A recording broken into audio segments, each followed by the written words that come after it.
Hi guys, welcome to Visho info. முடக்கத்தான் கீரை தோசை எப்படி செய்யுதுன்னு பார்க்கலாங்க. வீடியோக்குள்ளே போகிறதுக்கு முன்னாடி நீங்கள் இன்னும் நம்ம சேனலை சப்ஸ்கிரைப் பண்ணுங்கள். அப்படியே பக்கத்தில் இருக்கிற பெல் ஐக்கானை கிளிக் பண்ணுங்கள். அப்போ தான் நான் போஸ்ட் பண்ணுற வீடியோ எல்லாத்தையும் நீங்கள் உடனே பார்க்கலாம். வீடியோக்குள்ளே போகலாங்க. முடக்கத்தான் கீரை தோசை செய்ய தேவையான பொருள்லாம் பார்க்கலாங்க. கீரையை நமக்கு தேவையான அளவு எடுத்து வச்சுக்கலாம். அப்புறம் இந்த ரெசிபிக்கு தேவையான உப்பு, காரத்துக்கு பச்சை மிளகாய் சேர்த்துருக்கேன். உங்களுக்கு தேவைன்னா நீங்கள் சிகப்பு மிளகாய் கூட சேர்த்துக்கலாம். இதையெல்லாம் நல்லா நைஸாக அரைச்சிட்டு அரிசி ஊற வச்சுருக்கேங்க. பச்சரிசி 1 கப்பு, புழுங்கல் அரிசி 1 கப்பு ஊற வச்சுருக்கேன். 2 கப்பு அரிசிக்கு 2 கைப்பிடி உளுந்து சேர்த்துக்கோங்க. கருப்பாகட்டும் வெள்ளையாகட்டும் உங்கள் விருப்பம். இதெல்லாம் ஒரு 4-5 மணி நேரம் நல்லா ஊற வச்சுக்கலாங்க. ரெகுலராக நம்ம தோசை மாவு அரைக்கிற மாதிரி இதை அரைச்சிட்டு அப்புறம் அந்த கீரை விழுது இருக்குது பார்த்திங்களா, அதையும் சேர்த்து நம்ம அரைச்சி அது கூட மிக்ஸ் பண்ணிக்கலாங்க. இது புளிச்சு ஊற்றுனா சூப்பராக இருக்கும். ஒரு 5 மணி நேரம் ஊற வச்சு நீங்கள் அரைச்சிட்டு மறுபடியும் ஒரு 2 மணி நேரமாவது புளிக்க டைம் விடுங்க. சூப்பராக இருக்கும்.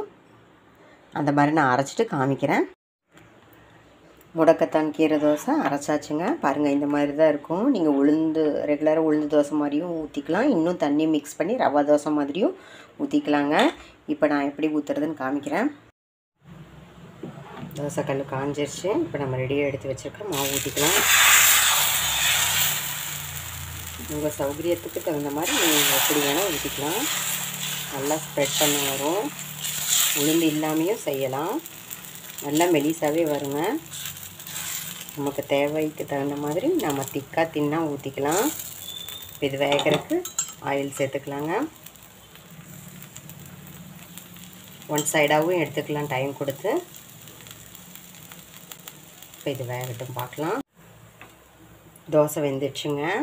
இதை ஒரு பிளேட்டுக்கு மாற்றிக்கலாம். நான் ஒன் சைடாக எடுத்து காமிக்க போகிறேன். பாருங்கள் எவ்வளோ சூப்பராக ரோஸ்ட்டாக வந்திருக்கு பாருங்கள். டேஸ்ட்டும் செம்மையாக இருக்கும்.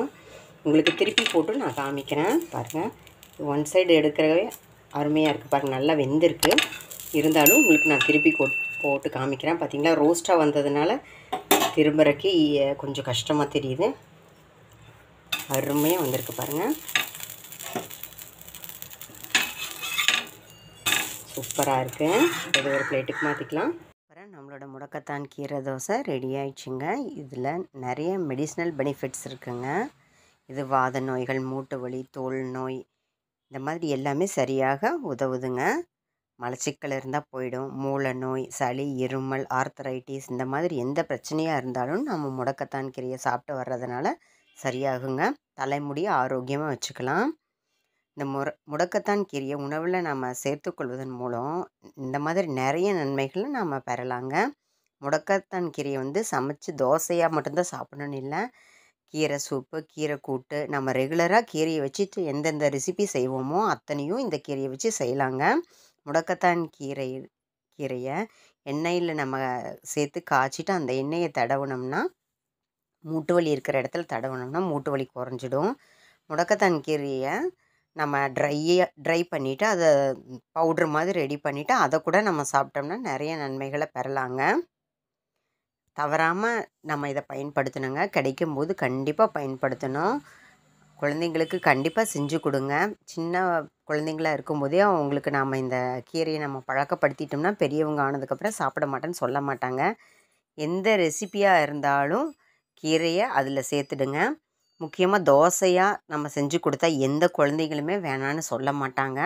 குழந்தைங்கள அட்ராக்ட் பண்ணுற ஒரே விஷயம் தோசை. அந்த தோசை மாவில் நீங்கள் இந்த கீரையை அரைச்சி சேர்த்துட்டிங்கன்னா கண்டிப்பாக குழந்தைங்க சாப்பிட்ருவாங்க. நிஜமாகவே ரொம்ப டேஸ்ட்டாகவே இருக்குங்க. புளிக்க வச்சு ஊற்றுங்க. அப்போ தான் இன்னும் எக்ஸ்ட்ரா டேஸ்ட்டு கிடைக்கும். என்னங்க, இந்த ரெசிபி உங்களுக்கு பிடிச்சிருந்தா லைக் பண்ணுங்கள், ஷேர் பண்ணுங்கள், கமெண்ட் பண்ணுங்கள். ஞாபகமாக சப்ஸ்கிரைப் பண்ணுங்கள். ஓகே, பாய்.